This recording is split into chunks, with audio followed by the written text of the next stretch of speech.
नमस्कार, टीव्ही 9 मराठीमध्ये आपलं स्वागत। मी प्रज्ञा आणि बुलेटिनच्या सुरुवातीलाच मोठी बातमी आहे। काँग्रेस विधिमंडळ पक्षाच्या बैठकीला 3 आमदार अनुपस्थित राहणार आहेत। मोहन हंबर्डे, जितेश अंतापूरकर, माधवराव पाटील जवळगावकर हे अनुपस्थित राहणार आहेत। तर हंबर्डे, अंतापूरकर, जवळगावकर, अशोक चव्हाण समर्थक आमदार आहेत। मात्र थोड्याच वेळात काँग्रेस विधिमंडळ पक्षाच्या बैठकीला सुरुवात होणार आहे। मात्र खासगी कारणांमुळे आमदार आजच्या बैठकीला अनुपस्थित राहणार असल्याचं नाना पटोले यांनी सांगितलेलं आहे। तसं पत्रही त्यांनी दिल्याचं नाना पटोले म्हणाले।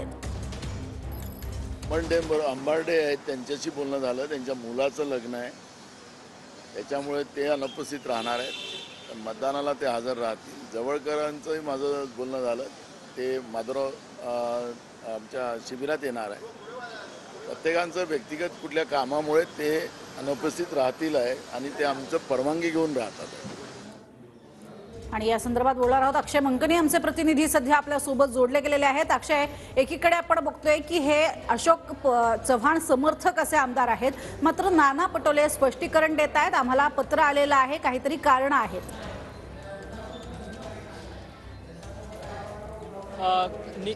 ऋषाली, खरं तर आता नाना पटोले जे आहेत ते माध्यमांशी त्यांनी संवाद साधलेला आहे। जवळपास 4 ते 5 जे आमदार आहेत ते आज काँग्रेसच्या विधिमंडळाच्या बैठकीमध्ये गैरहजर राहणार आहेत आणि त्या संदर्भाची कारणं जी आहेत ती नाना पटोले यांनी माध्यमांशी सांगितलेली आहेत। परंतु जे गैरहजर राहणारे आमदार आहेत ते अशोक चव्हाण यांचे समर्थक आमदार म्हणून ओळखले जातात। खरं तर मोहनराव हंबर्डे हे नांदेड दक्षिणचे आमदार आहेत आणि त्याचसोबत माधव जवळगावकर असतील, जितेश अंतापूरकर असतील, हे 3 महत्त्वाचे जे अशोक चव्हाण समर्थक आमदार आहेत ते सध्या या संपूर्ण बैठकीसाठी अनुपस्थित असणार असल्याची माहिती जी आहे ती स्वतः प्रदेशाध्यक्ष असलेले काँग्रेसचे प्रदेशाध्यक्ष नानाभाऊ पटोले यांनी माध्यमांशी दिलेली आहे। परंतु त्या व्यतिरिक्त अमित देशमुख असतील, सुलभा खोडके असतील, हे देखील आमदार जे आहेत ते आज विधिमंडळाच्या काँग्रेसच्या बैठकीमध्ये गैरहजर राहणारे।